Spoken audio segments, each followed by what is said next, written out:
Sorry, Mike. Call meeting to order for the Personnel Committee on February 4th. Need a roll call, please?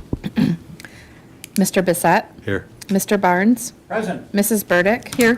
Mr. Curran? Here. Mr. Havey? Here. Mr. Ricky? Here. Mrs. Ricketts Swales?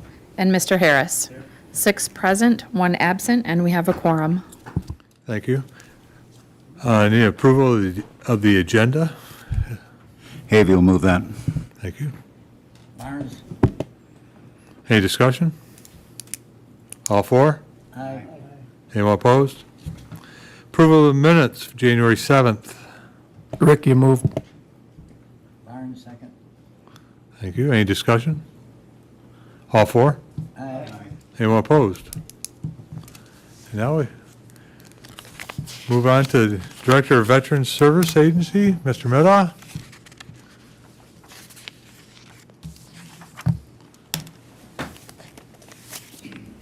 Good afternoon, everyone. Good afternoon. Before we get down to the business, any questions on this month's report that I can answer for you all? I see the USS Jason Dunham visit went very well. Very, very well. Good to hear. So, yeah, the crew, the Dunham family were very appreciative of everything that we did and put on and getting connected with our community. In fact, so much so that they're already planning the next visit 2 years from now. So we're looking forward to hosting them again. That's good to hear.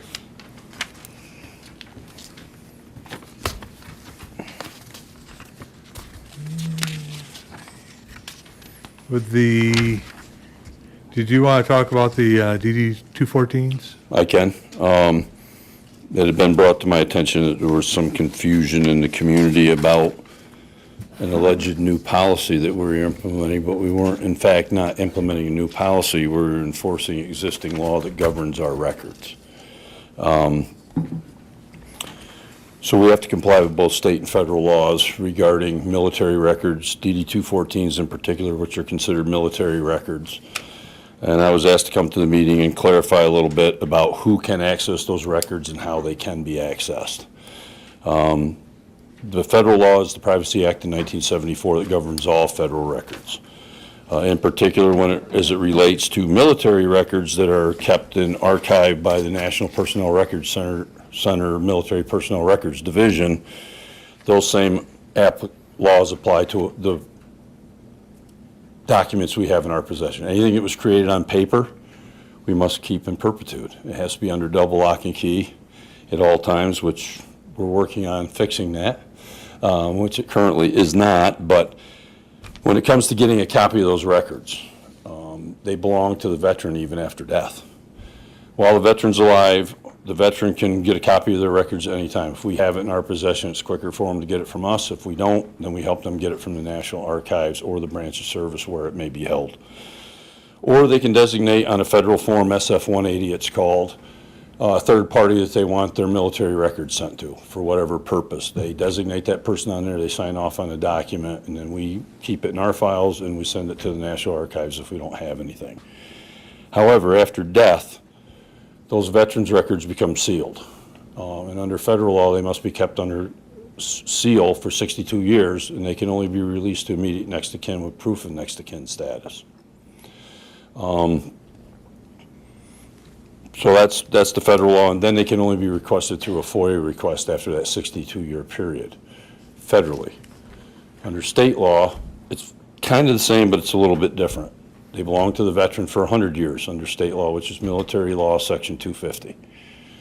Anything that's in the possession of any state entity, so whether it be a county government, veteran service officers, or the State Department of Veteran Services, which is the repository for all documents coming from the military to us, there's a 100-year rule in New York State. So when there's a state law that's stiffer than a federal law, we comply with the state law. So it's the 100-year rule for both. So the veteran can have access to the records while they're alive. An accredited veteran service representative under federal law, Title 38, can also have access to those records. So if I don't have those records, but another county does. I can make a formal request, file a request in writing for those documents, and they can be transferred to us to help a veteran living in our county. However, again, after they become deceased, they're only allowed to be released to next of kin with proof of next of kin status that we keep in our records in case we're ever audited. So even if they have an SF-180 after they're deceased, then There's no that's SF basically null and void. So, yes, so the SF-180 upon death, if the next of kin, if we don't have the records and they want those federal records, we would help them complete an SF-180, get all the documentation together, submit it to the National Archives for them to then release it under federal law to them directly from the National Archives. Same law applies that we're requesting. It's just, it's for audit purposes. If the state or the feds ever come in and audit us on how we keep our records, and that veteran's deceased and in our deceased files, we have to show that if we released any records from that file, that we complied with the state and the federal laws protecting them. So we really encourage every veteran to keep extra copies of their 214 at their house in a lockbox. Absolutely. Or, you know, if we've had, you know, several veterans who've called us and they're looking at taking care of their wills or making arrangements, we'll give them whatever documents we can prior to that so they can keep them all in one central location. So when that time occurs, God forbid, the family has everything they need up front. Definitely. Thank you. Yes, sir. Anybody else? Ms. Burke? So if a veteran dies, you have to prove what proof do you have to provide? And next of then kin- how long does it take to get that So information to next the of next of kin, kin? if it's a spouse and they're legally married, it would be a marriage certificate. If they are a child, immediate, you know, child of that, or an adopted child, they would have to show us their adoption paperwork or their birth certificate that shows that veteran's name on the birth certificate or on the adoption paperwork. And once they request that, how long does it take them to get that paperwork? Once they get the paperwork, if they request it and they have everything, we'll get them right in and we'll give it to them instantly. Sometimes they don't have the copy of their birth certificate or their adoption paperwork, and then we have to direct them where they can find copies of that. So your office is available if someone comes and says, here's my proof, I need that today because we're planning a funeral. Yep. The problem has been, and I know where the pushback came from, is it's been made known to me that past practice in our office was that if a funeral home called and wanted a copy, it was just given to them. That's illegal. So when it's happened since I've been here and in charge, I've asked them to direct the next of kin to contact us directly, and we'll expedite getting that to them. Then I had the coroner's office call and ask me, well, I need that for a death certificate. Well, I can verbally give you dates of service and branch of service. The problem is there's protected data on those records that I can't give to you. Social Security numbers, specific military ID numbers, dates of birth. If you're just asking for dates of service and branch of service, I'll certainly provide that verbally to you. But you don't, I'm not going to provide you with a copy because you're not entitled to it. Yep. Mr. Chair, Yes. over here. Sorry. Why do the funeral directors need that information? Are they using it to assist the next of kin in applying for benefits? Not really sure. They never, when I asked why they needed it, I didn't get an answer every time. Some of them said, yes, we're applying for a headstone or whatever. Okay, I get it. We can do that too. And we can actually expedite it faster because we have a direct link to upload that stuff to the cemetery administration. That's the only benefit they can file for is a headstone, or if there's already a private headstone on the marked grave and it's verified by the cemetery where that grave is going to be located, then they can apply for the bronze marker that goes on that.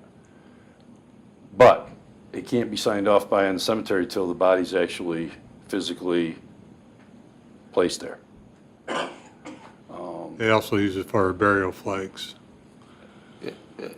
So, yeah, burial benefits is something I've asked them to have them come to us to apply for because it's a reimbursement. It's not an upfront money. You have to show that the funeral bill's been fully paid before you can even file for the burial benefit if you're qualified. And the burial benefits are very restrictive. We have to show whether or not it was, if they were service-connected disabled, was the death related to their service-connected disability? That's one benefit. The other is service-connected disabled veterans are entitled to non-service-connected death benefits, which is a lesser amount of money.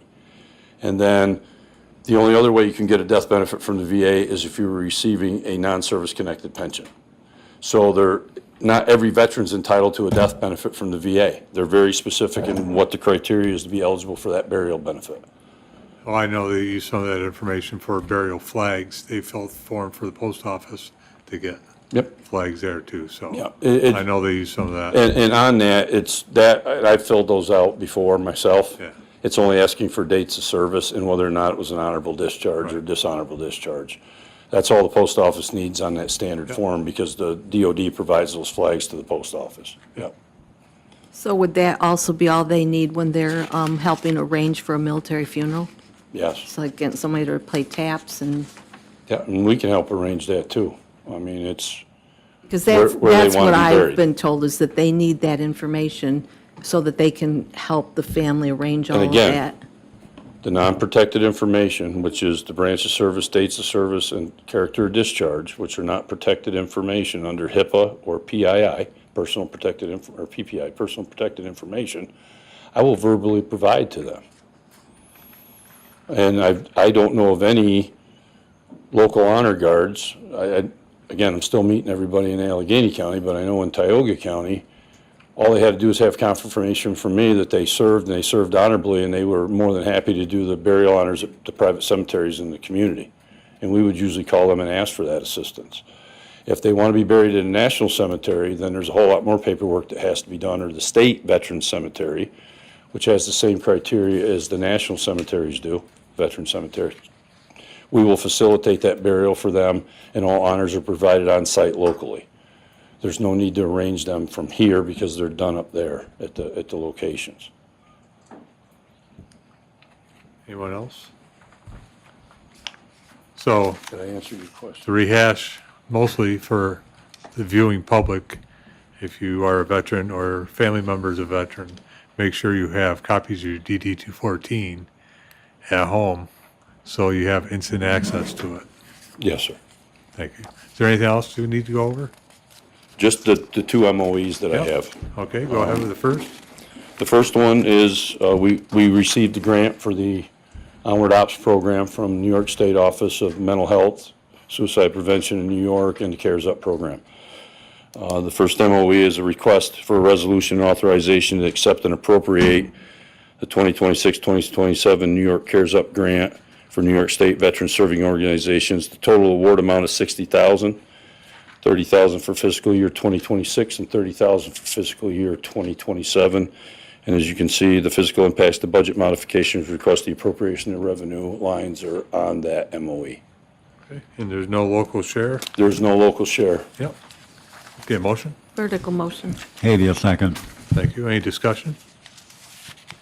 All for? Aye. Anyone opposed? And the second one? The second one goes hand in hand with the first one, kind of. It's an MOE for acceptance of the memorandum of agreement with the expiration term of service sponsorship program, which is the Onward Ops Military Transition Support Program.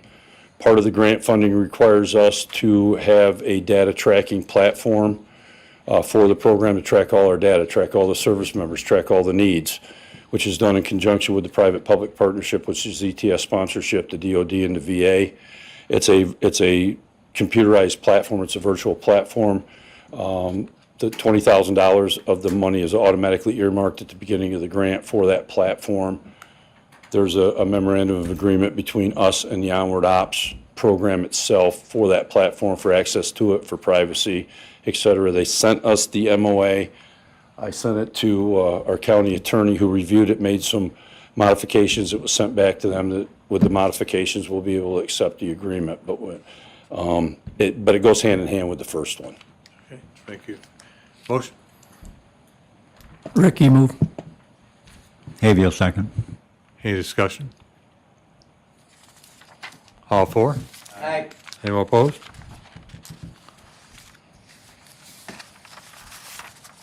And that's I do have one just more. a couple more Okay. small items I want to bring to your attention. I am attending the threat assessment management team training at the end of the month because our office sits on that team, and we've been instrumental in dealing with a lot of veterans who come through that assessment group. And then in addition to that, Joanne had been scheduled in March to take the basic accreditation training for the National Association of County Veteran Service Officers. We got notified this morning that training was moved to the last week of February due to a scheduling conflict. So we will both be in training that week, me for 3 days, Tuesday, Wednesday, Thursday, but I will be in the office handling day-to-day business Monday and Friday, but she will be tied up on that class all day. Is there any way to have any coverage for the office while you guys are both out? Not that I'm aware of. I don't know how that would take place. I don't know who would be able to do anything because they're not accredited to do anything outside of the two of us. Just making sure. So the question comes, if somebody dies and they need that paperwork, what do they do if no one's? So Joanne will have breaks during her, it's a virtual training. It's live virtual. She has to be on it live so they can see her throughout the training. It's being conducted. The training site is out, actually, the in-person training site's out in Colorado. But she's going to be one of the virtual attendees attending the training. We've talked about that. I asked her in the breaks to check any voicemail that's left at the office, get back to somebody if it's an immediate emergency need, or let me know and I'll do it remotely from where I'm at. And I'll have my computer with me so I can access email as well. Yes, ma'am. I also wanted to make you aware that the New York State Department of Veterans Services reached out to us. They want a contract with Allegheny County Veterans Office to provide mental health first aid for military veterans and families at 6 sites across the state of New York in 2026 for state veteran service officers and county veteran service officers. They're going to provide funding that will pay for all of the materials, the travel, anything that's involved in it. They will set up all the sites. They want my expertise to come and give the training. The contract's being worked on right now from their general counsel's office. Once we get it, I'll be forwarding it on to our county attorney's office for approval. But it'll be passed through of funds up to $10,000 to cover the cost. So there's no cost to the county for those, once I have more details. But I wanted to make you aware that it's coming down the pipe.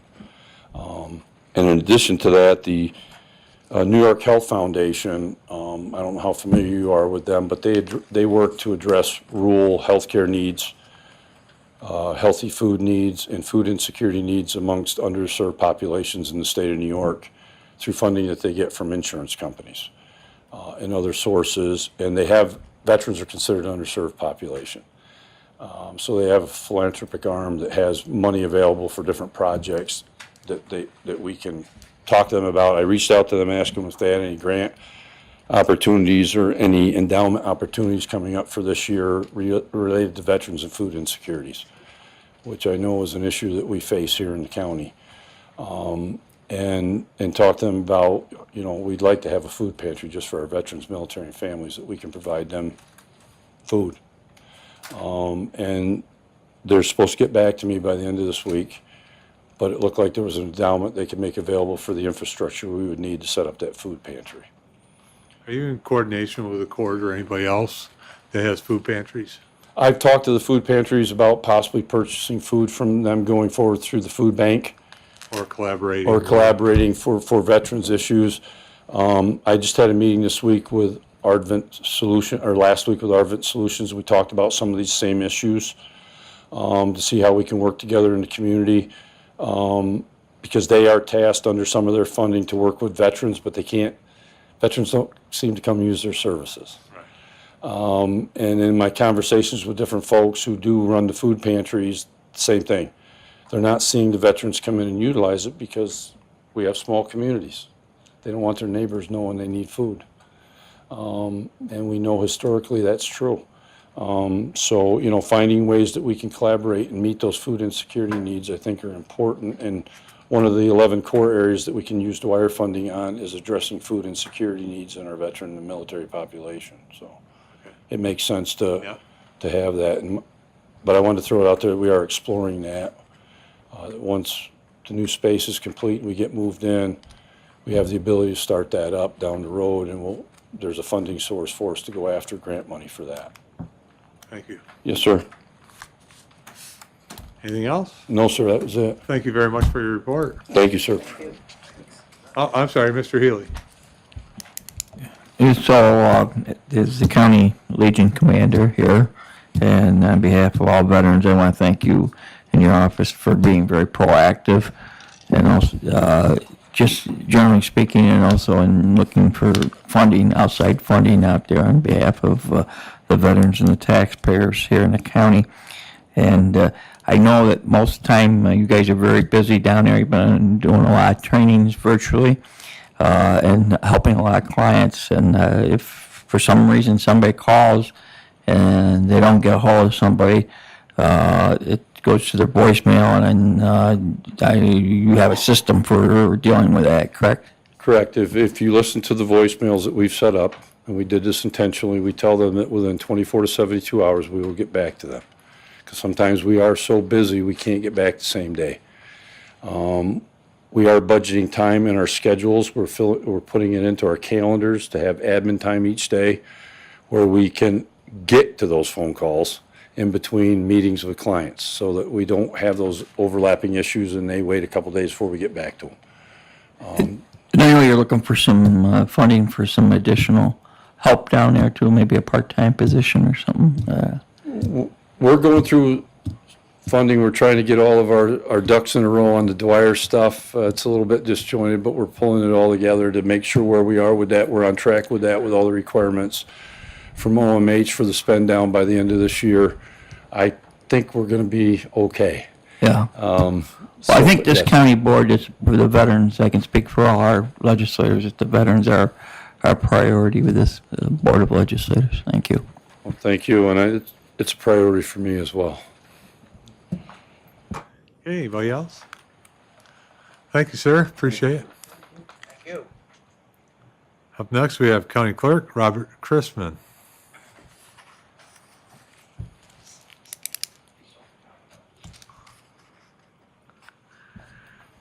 Good afternoon. You brought help today, huh? Because I see the questions you're asking. I gotta have somebody smart. Let's just leave it at that. So, okay, God bless you. I just want to hit a note about DD 214s, and he's 100% right. But the official certified copies are in my office, the ones that were brought in by the service member, usually after they left the branch they served, they bring them in. We, at no charge, will provide that individual a certified copy, which is as good as the original, and then they can have that in their lockbox for the eventual issues that happen. So I have a source for DD 214s also. It's 100 years that you can't get it for the public, and we have to use them periodically in deeds and mortgages when we have to redact a lot of information, because the key is there's a lot of sensitive information on those DD 214s that should not be public. Thank you. Okay? And people can also have their licenses showing their veteran service. Right. So you can come down. Sometimes they'll come to the office. They don't have their DD 214s. Mandy will call me up. I bring over a certified copy, verify the individual's a veteran, show them the documents, and then they can update those driver's license with the veteran status, which is good for Lowe's and all these places that give discounts. So it's an important document. I try to tell every young veteran, the first thing you do before you leave or come back to Allegheny County is file it here in the courthouse. And then we send a notice to the Veterans office. You got to go down there and get your file started. So we are a proactive veterans community here. That's good to hear, and thank you very much. The DMV, you're gonna be closing pretty soon? I read the paper. I am, and I'm going to let Mandy talk a little bit about it. It starts on the 13th and ends on the 17th. And Mandy, tell us why we're closed. So we are closing on the 13th because that is the day that the state will start to transfer 30 million records to the new system. So that will take that starting that afternoon into the 18th. And hopefully on the morning of the 18th, we'll be up and ready to go. Best case scenario. So we're remaining optimistic about that, but, so definitely the 17th will be closed all day. Go time is the 18th. This is state mandated. State mandated. It'll be every DMV. You cannot do any transactions online.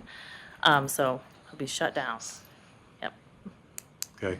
Okay. So everybody out there in the virtual world, make sure you get Yes. into the DMV before then. Now, let's just talk about the fear of the 18th. Okay, the fear of the 18th is we got 5 days of backup of customers with a brand-new system and a staff that's been trained, but now they got the customer in front of them. Well, they've been trained. Let's just say, when they call it a seamless transaction, I do not believe them. So tell the general public, or when you get a phone call about how mean I am or something, be patient, because this system is going to be a great improvement, but I don't think it's going to be seamless. When's your next election? Yes, thank you. And I want to make one more mention about something that was so important to me.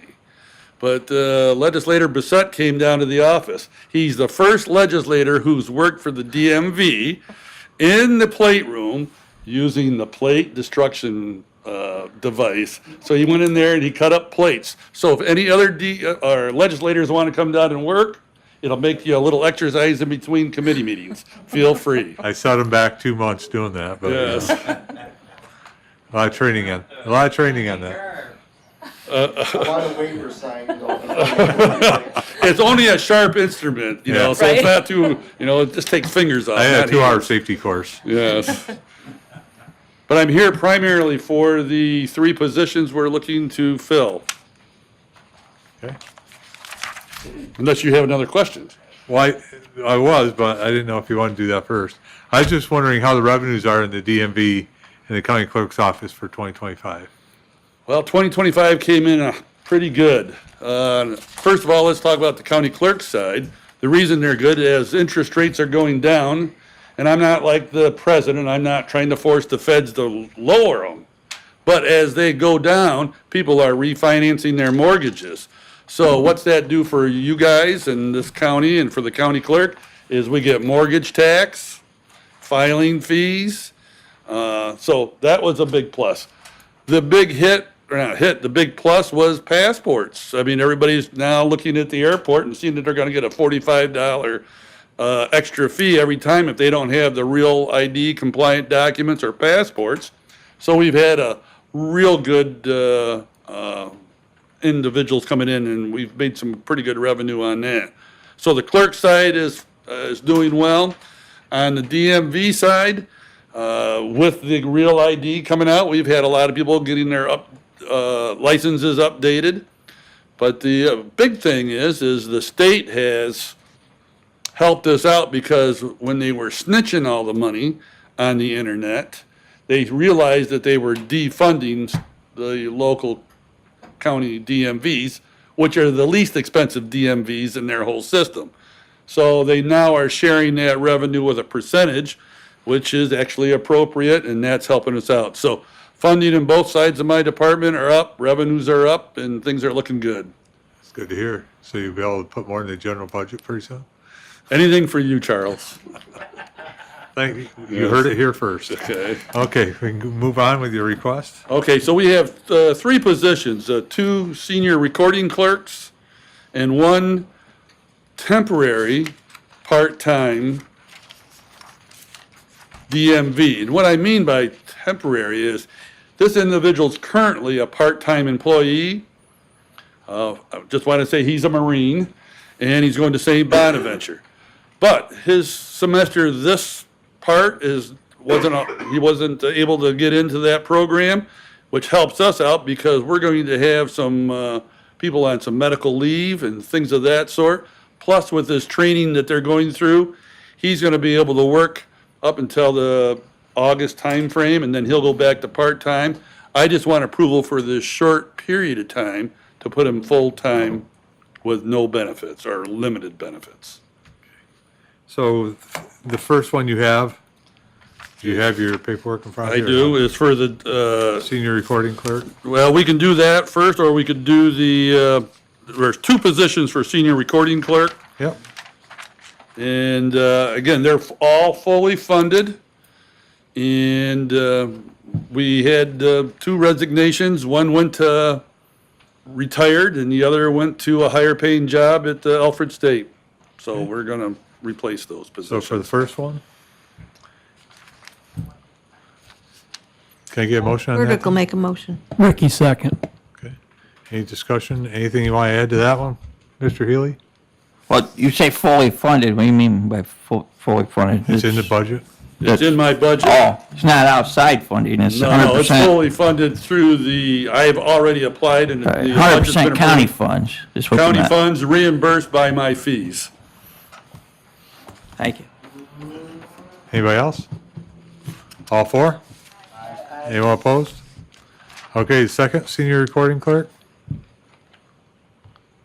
Ricky will move it. Avia second. Any discussion? All 4? Aye. No opposed? And then this is the temporary position? The temporary Last one. motor vehicle cashier examiner. And this, as I said previously, the individual is currently working as a part-timer. We're going to use him as a full-timer until the August timeframe, and then he'll go back to part-time. Okay, motion? Ricky will move. Barnes second. Discussion? All 4? Aye. Anyone opposed? That's it? Anything else? Questions, concerns?